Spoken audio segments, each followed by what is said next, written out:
Oh. This prison, something evil lurks inside of it. Down in the shadows, you can hear the sounds of crying. Shadows darting past the peripherals. The occasional distant gunshot. That of hunters. Or is it the guards shooting the prisoner that tries to escape? I'm not sure. There's a lot. All I do know is that this is Haunts, Graves, and Omens, and welcome. Oh, shit! A ghost! We got a soundboard. Yeah, it's long overdue. we've been trying to do that, and but yeah, man, we got a soundboard, dude. It's out here. Anyway, my name is Fred Stewart, and with me, as always, is my lovely co-host. Hi, it's me. It's Taylor. Hi, Tay. Hello. Hello, and our other lovely co-host, running cameras and sound. It's Marty Cowick. Hello, it is me. I am Marty Cowick. Yeah. This shit ain't nothing to me, man. There you go. And back to you. It ain't nothing to me, man. Smoking that fentanyl laced cereal. Go watch the latest. Well, actually, it won't be out for another week or so. So go check out our episode with Scotty so you can watch those clips for the doc. They're great. But yeah. So originally I had a different idea for this week's episode, and as I was coming up with the information for it, I realized how boring that state actually was. Which not gonna hurt anybody's feelings, but it was Nebraska, and Haunted cornfields? What the fuck? yeah, for real. And so I was like, well, I want to continue on with our most haunted state series that we've been doing, because they're fun. You know, we get to kind of go all over the state and go visit some incredible places. And this week is no different. This week we travel to the redheaded stepchild of the Pacific Northwest, Idaho, as we continue our series of most haunted states. Idaho, not Idaho. No, you're a hoe. Just the immediate. No, No, you're wrong. no, you. Shut up. What are you gonna do about it, old man? Lucky for you, I eat boulders for breakfast. That's why I'm malnutrition. I'm just kidding, dude. I have a lot of breakfast, dude. Look at this pudge. You can't tell because the laptop, so I'm grabbing my stomach. But are you guys ready to get into it? I'm ready. Red eye. Ready. Marty, hit me with it.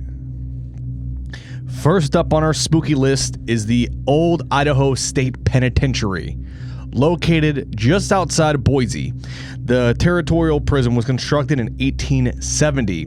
This prison became operational in 1872, and it closed in 1973. Over its 101 years of operation, the penitentiary received more than 13,000 inmates, with a maximum population a little over 600 people. I feel like that's kind of small It's very small. for a penitentiary. Yeah. 216 of the inmates were women. Two famous inmates were Harry Orchard and Lydia Southard. Orchard assassinated former Governor Frank Stuenberg in 1905, and Southyard is known as Idaho's Lady Bluebeard for killing several of her husbands to collect upon their life insurance, which is something that's going to be an episode all in itself. There's a lot of. Damn. I feel like that would be a pretty good episode. There's a lot of women who have done that. Oh, absolutely. Serious riots occurred in this prison in 1952 and in 1971 and 1973, all over the living conditions in the prison. The 416 resident inmates were moved to the new Idaho State Correctional Institution south of Boise, and the old Idaho Penitentiary was closed December 3rd, 1973. Just rotted. 5 years earlier, in 1968, numerous prison trustees had just escaped by just simply walking away. Oh. This prison was definitely not known for its security. and the conditions inside were brutal. We're going to get into that. The penitentiary, like I said, held up to 600 prisoners at one time, and the inmates suffered through almost inhumane conditions. The sandstone that formed the walls was a plentiful and inexpensive building material, but it also intensified the temperatures inside the cells. In the hot Boise summers, the sandstone retained its heat, creating a stifling oven effect. In the winter, the walls held the bitter cold, chilling the prisoners for months. Proper plumbing didn't reach the prison until the 1920s, an unpleasant condition that would also spread disease. This was complicated by the prison's ill-working ventilation system. Conditions like these would pushed inmates to the edge, and guards answered that violence with more violence until 1971, when the prisoners reached a breaking point. In 1971, like I said before, and again in 1973, riots broke out. Prisoners burned the chapel and the dining hall to the ground and damaged many other buildings. In 1973, the riot was more severe of the two, and shortly thereafter, prisoners were moved again to the facility in Boise. It is now considered a National Register of Historic Places. The buildings themselves, however, were left exactly as they were at the end of the 1973 riots.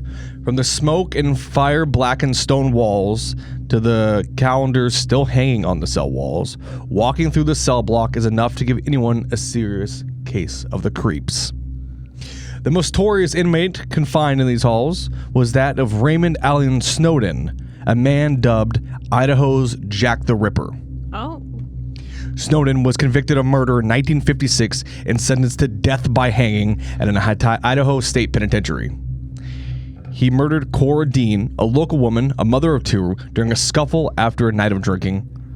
Snowden claimed that he'd backhanded Dean. She kicked him, and then he stabbed.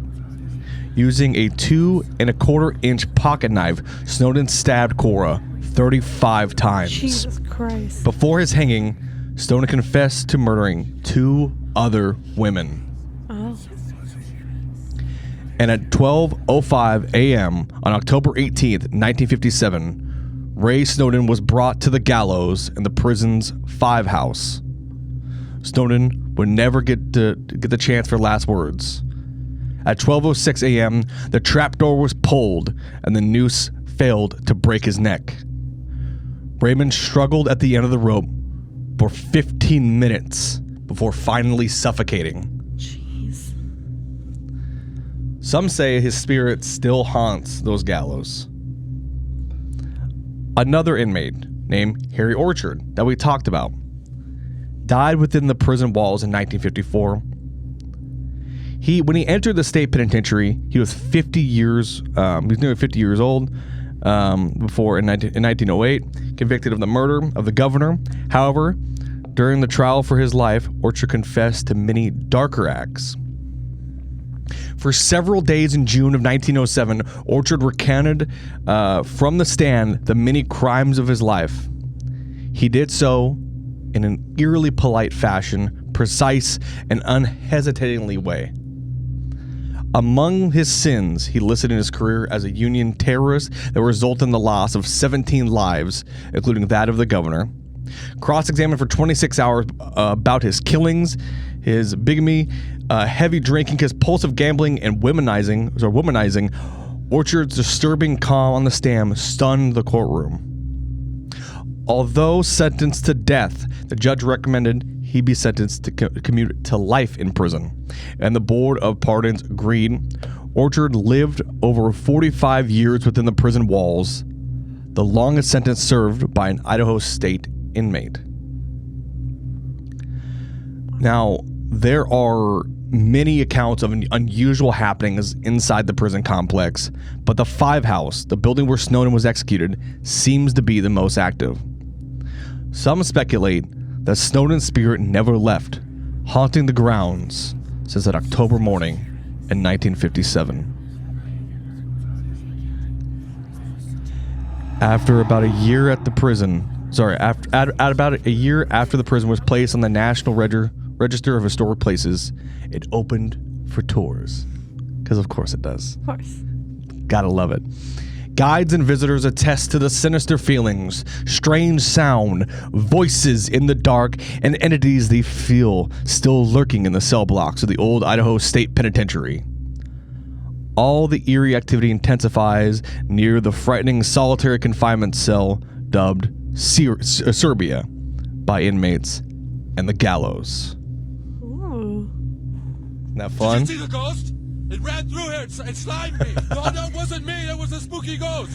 Pretty fun. What do you guys think of that first one? Yeah, I Pretty liked spooky. it. Yeah, it's definitely It's super spooky, actually. very, very spooky. Let's continue, shall we? This is going to be a common theme with the rest of the episode. A lot of haunted hotels in Idaho, and this place is no different. We're heading to Silver City, Idaho, to investigate the classic Idaho Hotel. Originally established in 1863 and then reopened in Silver City in 1866, the Idaho Hotel is the oldest in the state and houses multiple ghosts. Silver City at the time was the epitome of the Wild West. In the late 1800s, two men argued out front of the hotel. Within seconds, they drew their big irons on each other and fired. Both lied bleeding and later dying on the hotel steps.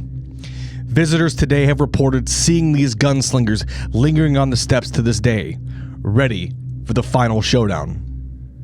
Of course, inside the hotel is just equally as haunted, and is the same for room number 27. The hotel has changed hands many times over the last century, and some haven't left. A former owner, O.D. Bott took his own life in room number 27 while suffering from pancreatic cancer. Visitors have reported feeling unexplainable sensations on their body at night in the room, as well as the room getting abnormally cold. Some spirits have no name, and their stories are unknown. But visitors to the hotel have claimed to see a man in a duster coat roaming the stairwell before disappearing, and that of a little boy and a little girl in old-fashioned clothes playing marbles on the street. Oh. Pretty spooky, huh?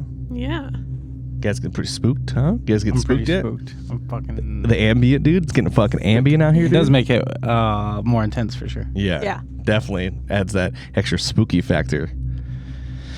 Our next place we're going to travel to is that of the Shoshone Ice Caves. I hope I'm saying that correctly. The ice caves were formed by underground eruptions at the part of the Black Butte Crater lava field. A young boy was looking for his lost goat, discovered the Shoshone Ice Caves by accident in the 1880s. The find was perfect for the area. Cold beer all year round, and ice skaters could have even used the caves for training for the Olympics. In the 1940s, the caves were reportedly ruined. People wanted the ice, so they started collecting it. Several entry points were made, and the warm air was able to flow in. The ice started to melt and had disappeared almost completely. In the 1950s, a man named Russell Robinson bought the caves. He had a plan to restore the caves back to what they were. His plan succeeded, and the ice returned. Shoshone Ice Caves are a natural wonder as well. The cave is 1,000 feet long. Gee. And its temperatures are anywhere between 24 and 32 degrees Fahrenheit all year round. And then for our listeners abroad who use Celsius, that's -7 and 0.5 degrees Celsius year round. Turn the airflow that flows through the tunnel into ice. Visitors of the cave walk along a wooden bridge that's built over the solid ice floor. Oh. The caves are rumored to be haunted, though. Staffs and visitors have claimed to hear voices coming from the cave, and heavy footsteps have been heard when no one else is around. Is it the ghost of the cave bear that once allegedly lived here, or is it the ghost of an Indian princess who was buried here centuries ago? Now, let me preference this. centuries ago, the area was inhabited by Shoshone Indians. One day, their beloved princess died. The caves were sacred to the Native Americans, and they decided to bury her remains in the ice, where she would remain forever. Legend says that the princess wants to be freed from her icy coffin. She whispers to visitors, hoping they will set her free. People claim to have seen shadow figures behind the walls of ice. Perhaps the princess wasn't the only one buried in it. Oh. It's Pretty spooky, dude. That one's pretty spooky. Yeah. Next up, we have our lovely Boise, Idaho. Traveling to downtown Boise, Idaho. To the oh man, I think it's a Idaho Hotel. Yeah, I think I got it. I read that shit like 20 fucking times, and I was like, sure. Guess not. Anyway, the old hotel in downtown Boise, Idaho is a historic hotel that was built in 1901 with a long and supposedly bloody history that has been told in the corridors and whispered about inside the apartments. Today, the old French chateau-style building has been converted into apartments, but until renovation, it was used as a hotel and restaurant that caters to wealthy people from all over the country, and it's considered to be the hotel in Boise as a stop on the Oregon Trail or just some place to go have fun downtown. During the renovation to make from a hotel to an apartment complex, the workers reported strange things happening around them as they worked. Lights turn on and off without someone being there, as moaning sounds from certain places in the building can be heard. Oh, shit! A ghost! What he said. And people were hearing these voices and moaning with no one else being around. There is also a strange gray mist apparition that has been spotted multiple times without any good explanation. There are numerous reported sightings about the building, and residents in the apartment building have been connected to strange experiences in certain stories where there are where some of the stories they've experienced supposedly made them so scared they had to move out. Oh, jeez. So these hauntings are intense. Excuse me while I take a little drink. A little sippy sip. Fuck you, Marty. You fucking dick. You fucking bitch. Fucking built like a baked bean looking ass. This shit ain't nothing to me, man. This shit ain't nothing to me. Ain't nothing to me. Serious? I have to change soundboards to do those. This shit ain't nothing to me, man. They must have amnesia. They Forgot that I'm him. Okay, back to this. Okay. It's like, I don't know what's happening. Oh, it's spooky again. Back to the spooky shit. All right. Ready? Okay, ready? Okay. Not all hauntings stage is a misty apparition in the corner of the eye or a sound that you may or may not hear. There have been also so many reports of something sinister going on in the upper levels of the hotel. People have said that a certain something pulls them out of their beds. Ooh. But for whatever reason, or what it can be, is still to be found. Ooh. Nobody knows what the hell is happening. One of the ghosts that was supposedly haunting the building is a bellboy that worked there in the 1970s. Oh my god. Oh shit, that was clean. That was clean, brother. Yeah. That was clean. Oh my god, that blew my fucking mind, dude. Holy shit. I wasn't expecting that. Oh, bellboy. On top floor, next destination, hell. Anyway, he was shot dead by a guest at work and has been to blame for the elevator malfunctioning. He is known to move the elevator up and down without any people going, especially from the 4th floor where he was reportedly killed. Oh. Pretty spooky. Some of the residents have claimed to seen the ghost peeking around corners of the building. Hard evidence that this has ever happened has not surfaced, though, and the story usually ends in its own rumor. That's just the top floors. Let's get down to the lower levels. I would stay there. Oh, absolutely. There's some places that it's actually the next place that's gonna come up. Yeah. It is a place that I want all of us to go to. Oh. And it's the next destination we hit after this one. And it's gonna be very fun. I mean, we could always go to Idaho. That's true. The next destination in particular is something I want to go to. I'll explain why. But Okay. let's get to it. Let's get to it. Okay. So the second floor, there is a story of a woman that was murdered by her husband in the 1920s. She was reportedly murdered with a pair of scissors and now was said to roam the halls. There are many stories of residents hearing, talking, and walking outside of their doors, but when they open, nobody's there. In the basement, there's also a legend that is told again and again. It is said that a woman was killed and buried there. She still lingers as her body is buried underneath the building, as well as according to the legend. There has never been a body found under the basement floor, however, and that has been revealed to the public. The story is just that, for the moment, a story, as far as we know.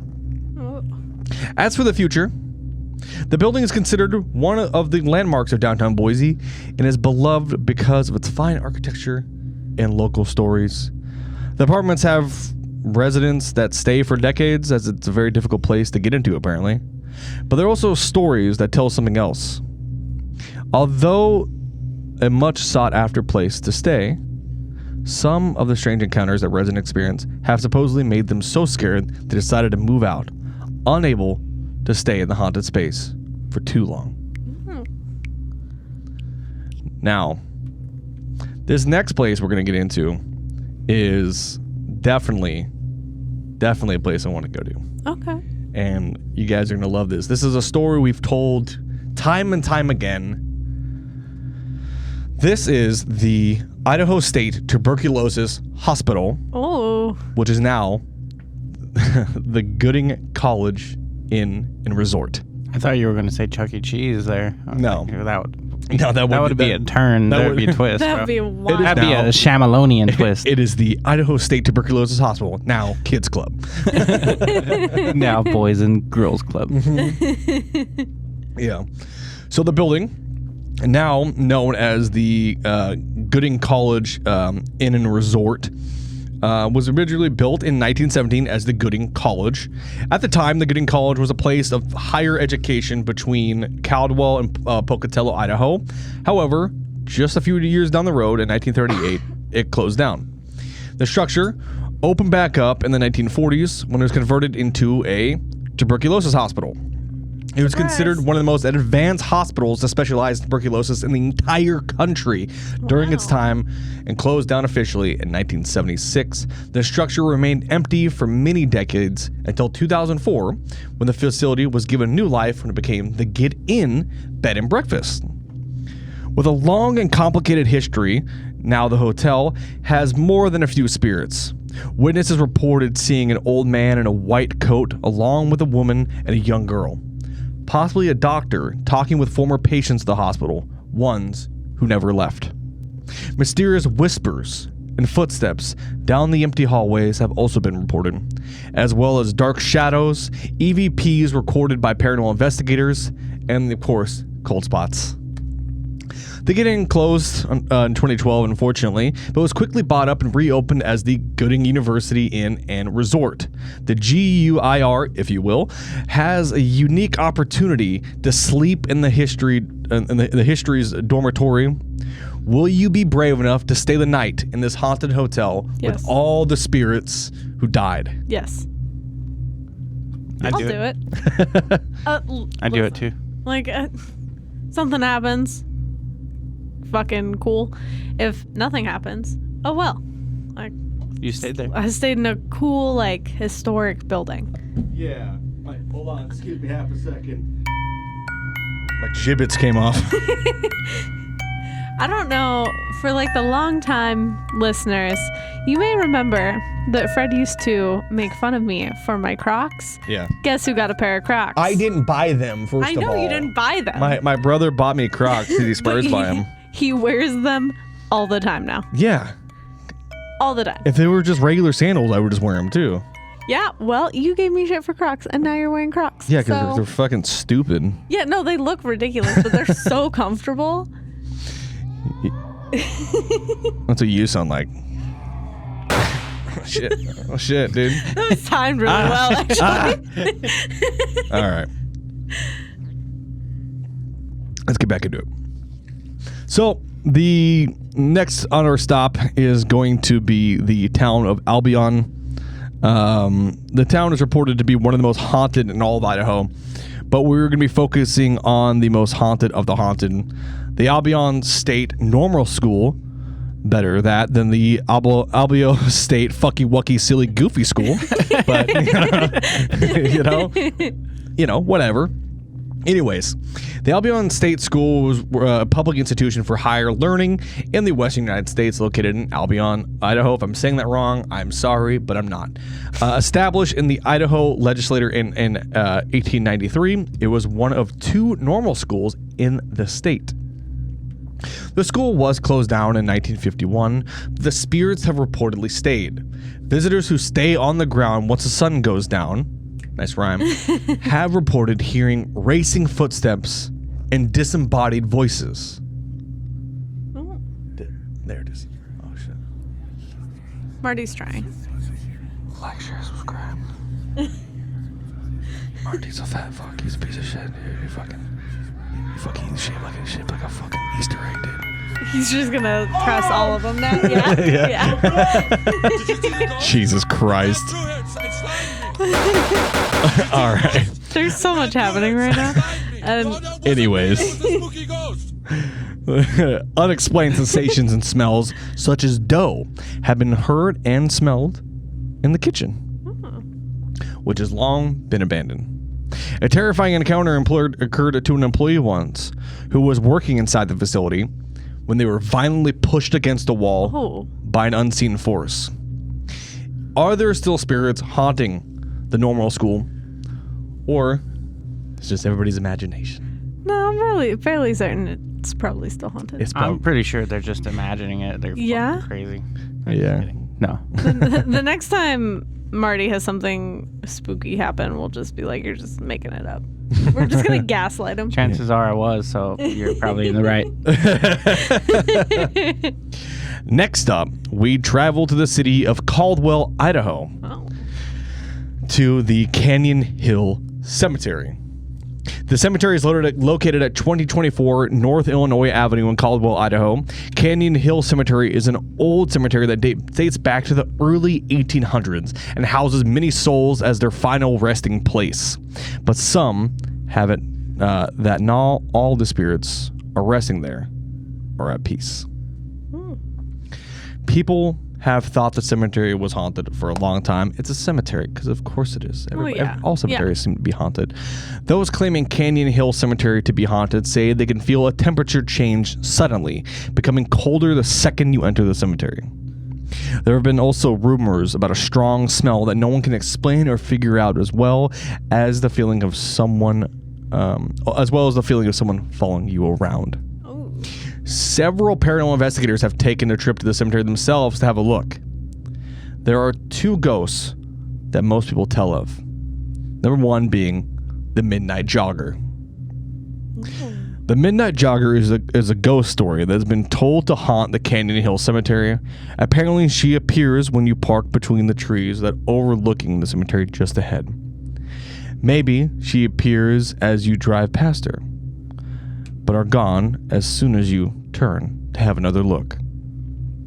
Some report that she doesn't have any legs to carry her and just floats above the ground. Some go as far to claim she comes over to knock on the window of your car. Now, what's funny about this is I've had this experience at Fort Vancouver in Vancouver, Washington. I was there in high school with some friends. I was straight edge at the time. I didn't drink any beer. My friends invited me to a party, so I went, and then I ended up being a DD, and they wanted to go smoke weed or whatever. So I was like, let's just go to Fort Vancouver. I'll drive your car over there. Yeah. We'll be chilling. And I was sitting on the hood of this car with this person that was one of their friends, and we're just bullshitting. And we looked to the south at Fort Vancouver, which is the quartermaster's office. And if you guys ever looked that up, it's a big giant building. There's a couple of them. And I started seeing what looked like people running back and forth, right?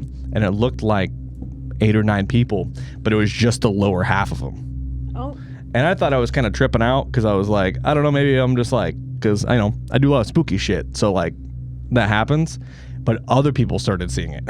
Oh. And everybody else started seeing it. And we're like, let's get the fuck out of here, dude. Yeah. I don't know what the hell is going on. Yeah, that's creepy. Super creepy. Spooky. Anyways, the Midnight Jogger is not the only relentless spirit that's supposedly lingering in the Canyon Hill Cemetery. Apparently, there are also rumors about an old lady who sits on the bench late at night, not saying anything. According to those who have claimed to see her, they look away for just a second, just to look back and find that she's gone. Oh. Pretty fun, huh? That was pretty fun. Funny enough, we know people who live 20 minutes from that cemetery. Oh, shit, dude. Yeah. So, I mean, it gives us a reason to go to Idaho. Yeah, I'm good. Check this out. Marty, gunshot. Dude, try to get ready. 1, 2, 3. Look at that, dude. It's gonna be sick in After Effects. I'm probably gonna forget to edit it. I'll put a PNG of like a little fireball on top of it. Just Jesus Christ. Going wild over there. So oh, dude, beautiful, dude. I love that sound, dude. Get out of here, birds! Piece of shit, you motherfuckers! Yeah. This revolver's got a lot of ammunition in them. They're still here. Jesus. Okay. All right. This, Jesus, man. Like, this is a fucking video game or something? You never have to reload these things. I'm just gonna put them safely down in my holsters. Safely down.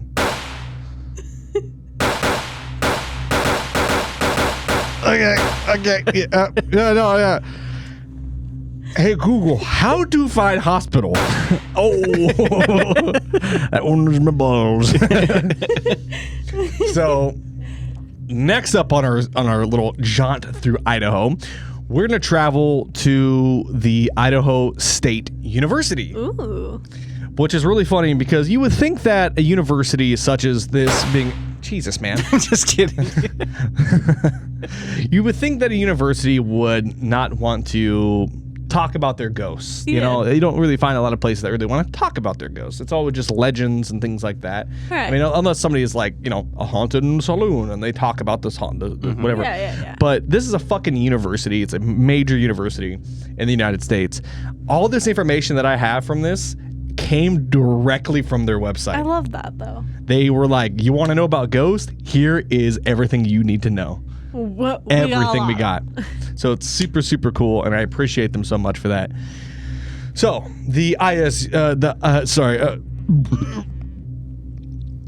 You good? You having a moment? Yeah, the ISU, Idaho State University, for those who don't know, is reported to be very haunted. Multiple buildings house the spirits of Idaho's past. Starting off, we're going to go to Fraser's Hall. Excuse me. Well, I just choke on things. I don't even know what. Marty, you're such a fucking Pete. You're such a. I'll put you.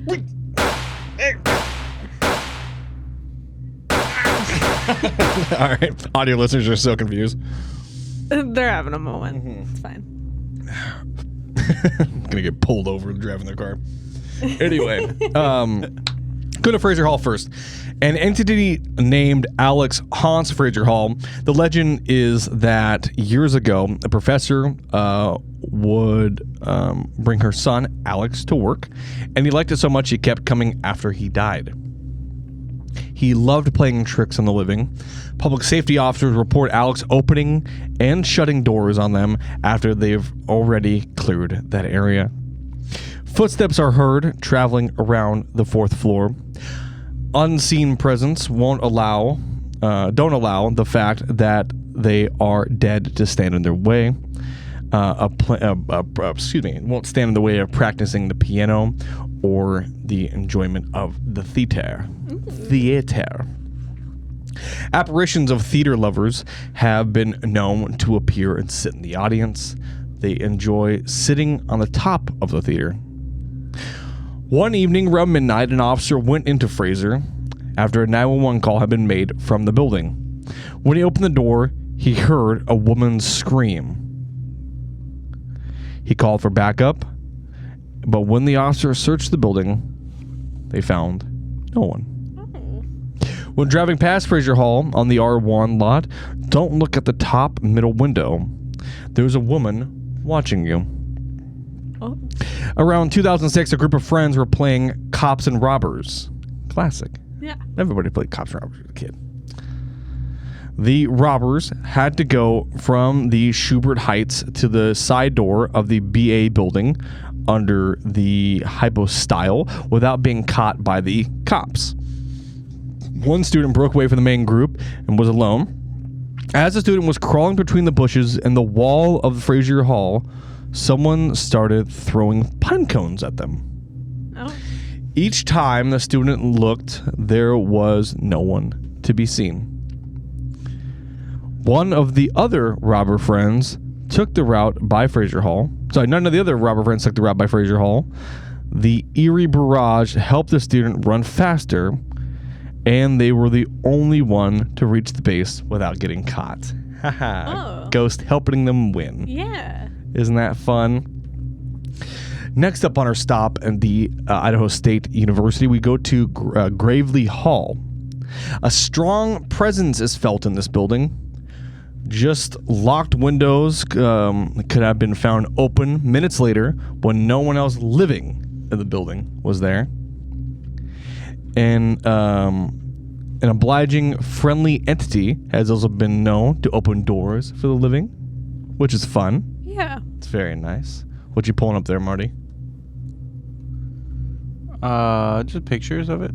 Oh, okay. I was going to put them all in post, but... Oh, yeah, we can do that post because I actually can't see right now. Still hasn't got himself Yeah. new glasses. They came in. I just have to go pick them up. Oh, my goodness.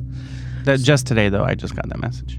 World War II veterans that used to stay in Gravely Hall came back after a tour. They talked about the old days and the fun they had there. When they entered the 2nd floor, the mood changed, and they spoke of the deaths that happened there. They immediately wanted to leave. Not only that, but doors, footsteps, and thumping noises have often been heard moving on the 2nd floor. Oh. Pretty fun, huh? Yeah. Spoopy. We're not done yet. Excuse me while I itch my nose. Go to the administration building. The administration building isn't the most haunted building on campus, yet it is still known for housing ghosts. While it is unclear how many ghosts supposedly live in the basement, custodians have reported hearing strange noises during the night and doors shutting by themselves. There's also a ghost of an older man that stays next to the bathrooms outside of payroll, and it smells like tobacco when he's around. Did you see the ghost? Did you see the ghost? It ran through here. I need to turn that one on pause. The next building, we're going to the Roy F. Christensen building. It is said that Frank is more of a bystander than an actual threat. But that doesn't mean he isn't there. Frank the Spirit. Over the many years, people have seen a figure out of the corner of their eye, yet there has never been another person there. Frank the Ghost will allegedly knock utensils, knives, and ladies. Oh, sorry, ladies. Ladles. Knocking the ladies. Hell yeah, brother. Good job, Frank. Knock ladles off of the wall. Footsteps running down the hall and slamming doors can also be heard. But again, this isn't the only places that are haunted on campus. The Dental Hygiene Sciences building. Ooh. There is a ghost that haunts the Dental Hygiene Science building by the name of Francine. She's an older lady who turns equipment on and off and knocks things off trays onto the floor, just being a general nuisance. I was going to say, that sounds just annoying. Yeah. And I talked about the Albion, fucking, oh God, what was that? The Albion State Normal School. Yeah. Well, there's Albion Hall. The long hallway that spans the building's length is said to house a ghost of a man. If you look, a ghost can be seen standing at the other end of the hall. Be standing there, just be a dude just standing there staring at you and just disappear. That would be scary. That's fucking spooky. Pretty spooky. I mean, to be fair, like if you're standing in a hall, there's just a man standing there at the very end staring at you. What are you doing? Hey! No, I'm good. Hey! I'm good. I'm leaving. Get over here. Watch this cool finger gun. There it goes. I like how Marty was like the violent no. changing of cameras, trying to figure out which camera. Next up. Yeah, So much Marty's having things a for me moment. now. There's so No. many things. I have to get good at them now. Yeah. Next up, we travel to the Gal Life Science Building. Bodies come in and out of the biology building all the time. These bodies bring with them the spirits they use to hold. There's a rumor saying that one of the cadavers was cursed, and the spirit the cursed spirit still haunts the building to this day. Because of the students don't like to be left alone and walk out of the building in groups. Because of this, students travel in groups to leave the building. Yeah. Just my brain's falling apart. So many gunshot noises. Many noises can be heard in the cadaver lab area. One early morning, an officer heard a tink, tink, tink coming from the cadaver lab when no one else was in the area. Ooh, don't like that. Don't like that. Fuck that. I'm staying away from the cadaver lab. I'm going right in, buddy. Oh. So this is now the Businesses and Technology Center. Doors open and close by themselves, and footsteps can be heard in the halls. Once a new officer patrolling the building kept hearing his name being repeated as he made his rounds.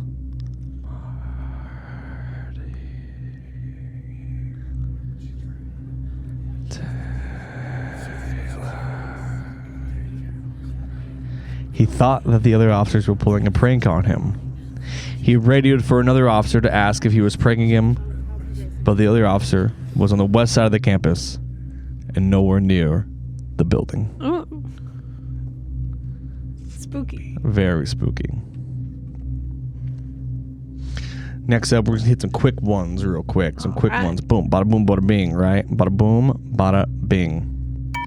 So, this is the Egyptian theater. There was a whole write-up about this, and there's a lot, but it is a very strange little place. There's a lot of Egyptian symbols and scribes all over the building. Yeah. It's a very unique theater. But there are many accounts from locals and traveling performers with tales of strange feelings and sighting in the iconic Boise spot. The most popular sighting is that of Joe the projector room ghost. Oh. Rumor has it that Joe died in the 1920s of a heart attack on his way up the stairs to the projector room and still haunts it to this day. Our next stop would be that of the Strange Love nightclub and Dirty Little Roddy's. Oh. Ooh. Oh. Dirty Little Roddy's. You're one dirty little Roddy. On the corner of 6th and Main, the building was originally known for being a meeting house for the German Rec Hall. The venue was a popular location for parties and social gatherings.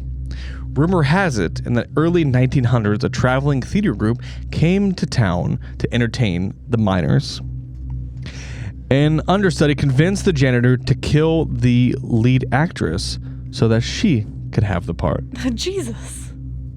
There have been many sightings of her apparition throughout the years, and it has even been said that she appeared in some photos. Oh. She plays a small tricks on building staff, moving carts and bottles around to confuse or frighten people. But she is most known to ride the elevator up and down. Oh. The next place we're going to travel to is also in Boise. A lot of Boise in this episode. That makes sense, though. So this place is called the Auihi Auihi? Sure. Sure. I apologize. Since 1910, the Auihi has been a popular building in downtown Boise. There have been many reports of apparitions, noises, doors opening and closing, moved materials, and, of course, spooked staff. Many reports cite that the supernatural encounters aren't filled with negative or malicious energy, but rather they are the ghosts that are going about their daily business. The once hotel is now an apartment, retail, and restaurant space. Oh. So maybe the next time you're in Boise, stop in, maybe get served by a ghost. Ooh. Spooky. Pretty cool. Our next stop, we travel to Oakley, Idaho, to Howell's Opera House. Howell's Opera House is a historic opera house located in Oakley, Idaho. Surprise. On Blaine Street. The Opera House was registered with the Idaho State Historical Society. The Opera House was built by the first prosecuting attorney for Cassia County, Judge B.P. Benjamin Price Howells. The building construction began in 1904 and was completed in 1907 with the cost of $22,000, which is now $757,000 in today's money. Wow. It's quite a lot. Was such a historic past, the Howell's Opera House. So with the Howell's Opera House, it comes at no surprise that it's haunted. Spooky. Makes sense. It's also on this list, so. Okay, fuck you, man. it makes me know it's haunted. What do you want from him?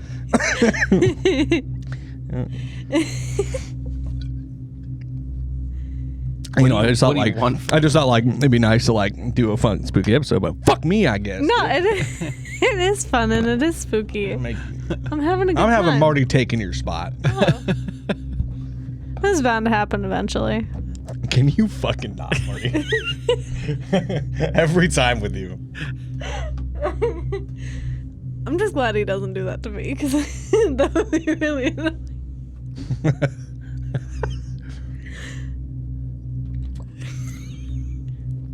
Fuck.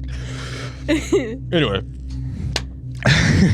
go watch the podcast. Physically watch it to understand what Marty's doing. Done it the entire time. I've been doing it for episodes, bro. Yeah.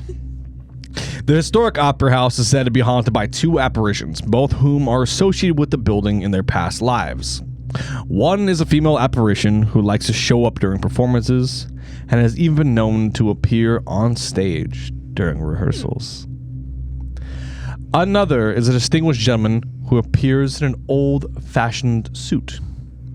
He is believed to be B.P. Howells, the former owner of the Opera House himself. Ooh. In his book, in a book called Ghosts of Idaho's Magic Valley, Hauntings and Lore, too long. Fucking shorten it down. Shorten that down. Andy Weeks writes, one time, during a play, there were actors and actresses dressed in cowboy attire. Some of the cast members noticed a added person on stage. When they inquired who the additional woman was, no one knew, and she could not be found anywhere afterwards. Ooh. Pretty spooky. It is pretty spooky. Out of all the places that we've traveled to so far in this episode, where would you guys want to go? I would like to tour that university just because there's so much shit going on there, you know? Yeah. Mm-hmm. I like I think it was the second one that we talked about. The first one. Okay. Yes, those are all good. Now. Oh, yeah. I think the first one was the penitentiary, right? But now it's the... Yeah, well, the first one was a penitentiary, and it is still a penitentiary. Oh, okay, yeah. The second one is the Shoshone Ice Caves. Okay. And then we have the hotel. You know, we've covered a lot. Yeah, I like quite a bit. The penitentiary. It's not still an active penitentiary, is it? No, it's been closed. Were you listening, man? I covered this, buddy. I just wanted to confirm. Jesus, man. Make sure I have my fucking facts straight. Sorry, so won't do it again. You know, I've been talking so much. I've been talking so much this episode. I've basically flown right by, dude. We still have 10 minutes, and I have a page left in this fucking thing, dude. I'm sorry. I don't know. No, it's my fault. I talked too fast. I got too into the music of the gunshot sound. Check this one out. That's right. Okay, I did it once morning. Keep him over there. Put them up. Your guns are jabbed. Yeah, dude. Look at these guns, brother. They're jacked. Look at these, brother. These guns, dude. Yeah. All right, fuck you, man. You know, man, fuck you, dude. That's fucked up, dude. It's fucked up, dude. Got me twisted, brother. Stop. Anyway. Christ. Anyway, for our final stop on Idaho's most haunted, we arrive at an Idaho ranch that is deemed to be one of the most haunted in the nation. Ooh. Oh, yeah.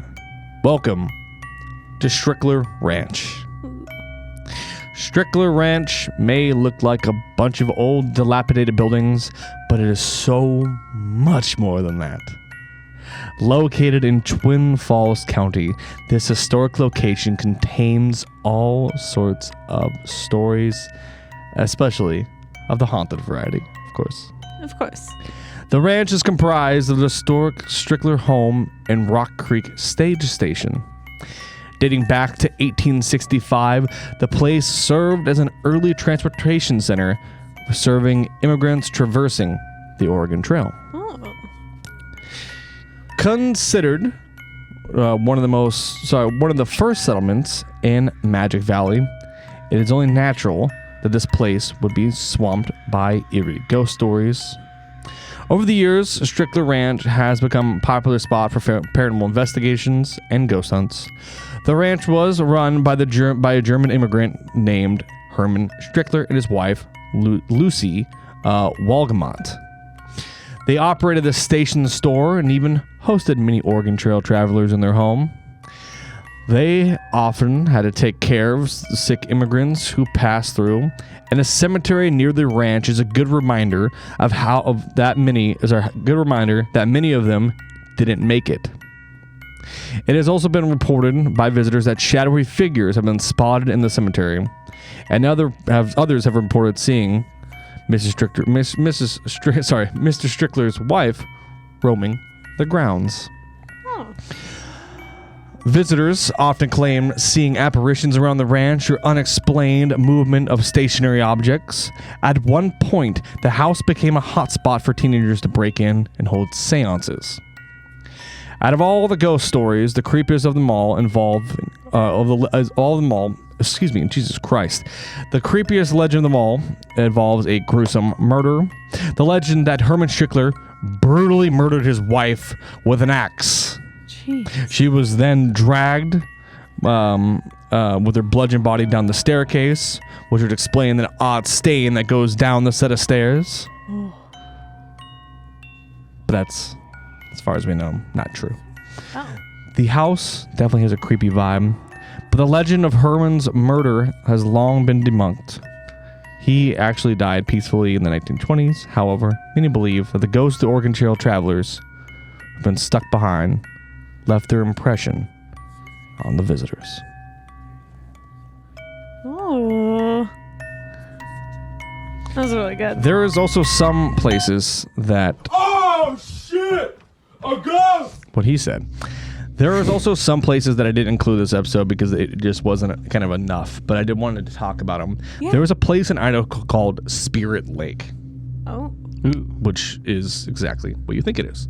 It was a lake that was sacred to Native Americans, and it is said that two lovers of competing tribes met with each other, used to meet there all the time before the name changed, and they felt that the only way to truly be together was to die with each other, or Yeah. true Romeo and Juliet scenario. Right. And they are said to have held hands and walked into the freezing waters of Spirit Lake where they drowned.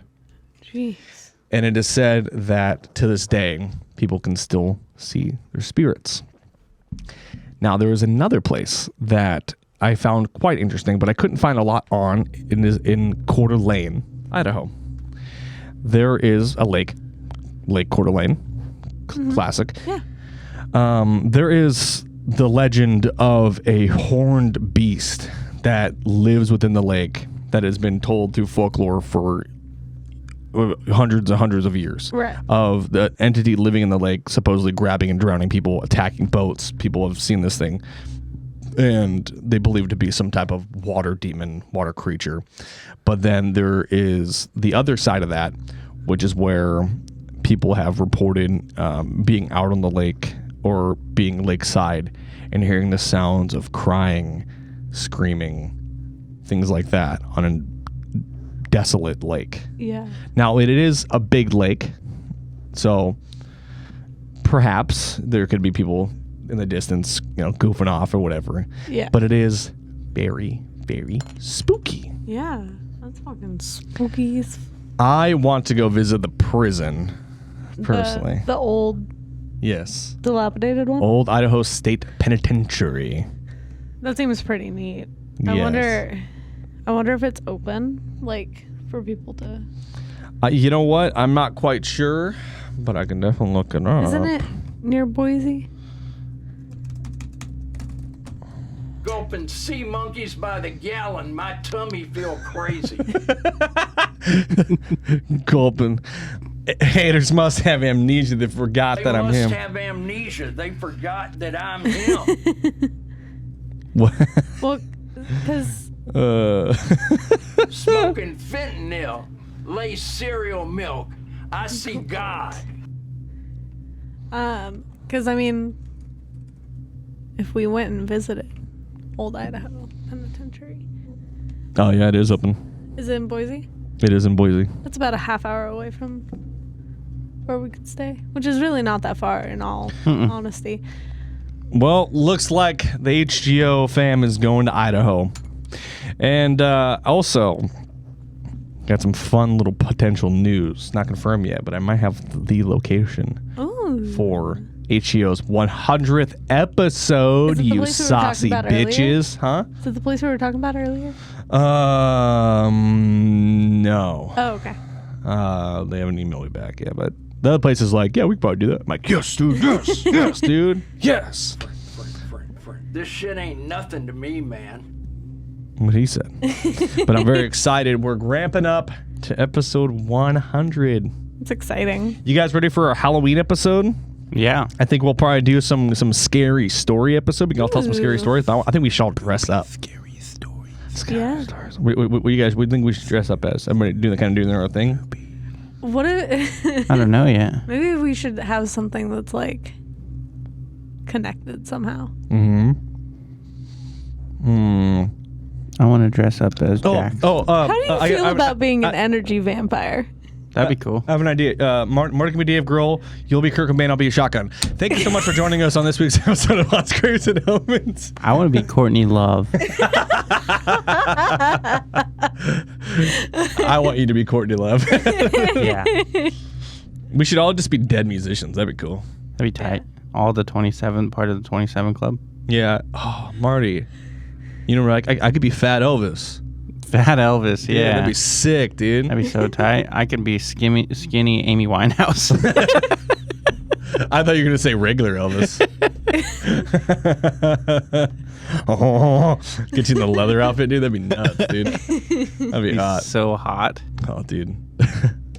This is like totally off topic. I was talking about how we should dress up on the dock and all dress up like the Golden Girls. Yeah. Yeah, that'd be fun. Anyway, thank you so much for joining us in this week's episode of Haunts, Graves, and Omens. Thanks. You guys been killing it. Please sure to like, share, subscribe, rate us 5 stars, listening app, share us with your friends. Please, please, please, please. And if you guys would like to see something or hear us talk about something or whatever, we could do that. You want us to do some live streams? We'll do some live streams, dude. Whatever. Want to see us go ghost hunting, dude? We'll go ghost hunting, dude. Maybe do a little get a little fun little live stream while we ghost hunt. I don't know. Whatever, dude. Something. Yeah. You want to come to a bar and watch you smash a bottle over Marty's head, dude? Yeah. Whatever. happen. Do it. Email us at HGOPodcast at gmail.com. Jesus Christ, you fucking... That got you. That was a good throw. Did I hit you in the head? Yeah. Like bounced off his fucking noggin. That was a blind throw. I apologize. I was aiming more for your chest. Well, you missed. Well, deserved it. Go and write us an email about whatever, ghosts, aliens, cryptids, your experiences, family experiences, whatever things we investigate.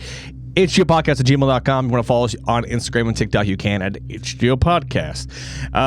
Follow us on Haunts, Graves, and Omens on Facebook. And if you want to follow me directly on Instagram, you can at I Hunt the Haunted right there. Yes, bitches. Also, if you guys want shirts and stuff, let me know, dude. Got these things are sick, brother. Got aliens and shit on it.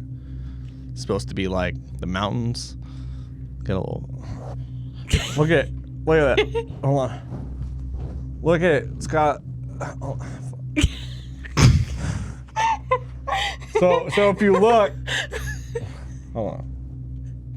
If you look, tell your socials.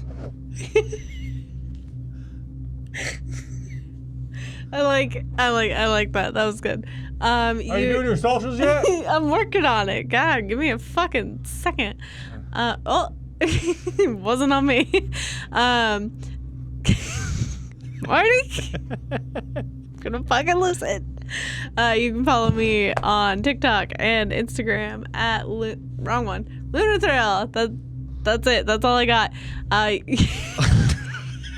You can also follow our dog at Spirit the Turv on Instagram.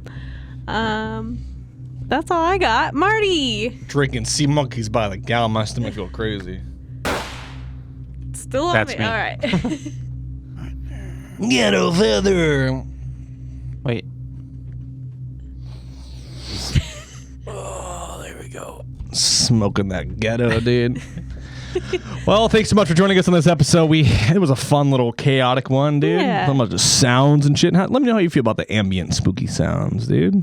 If you don't like it, then we'll Go fuck ourselves. We'll just fuck off. We'll piss on Marty. Oh, Remember to stay spooky. stay haunted.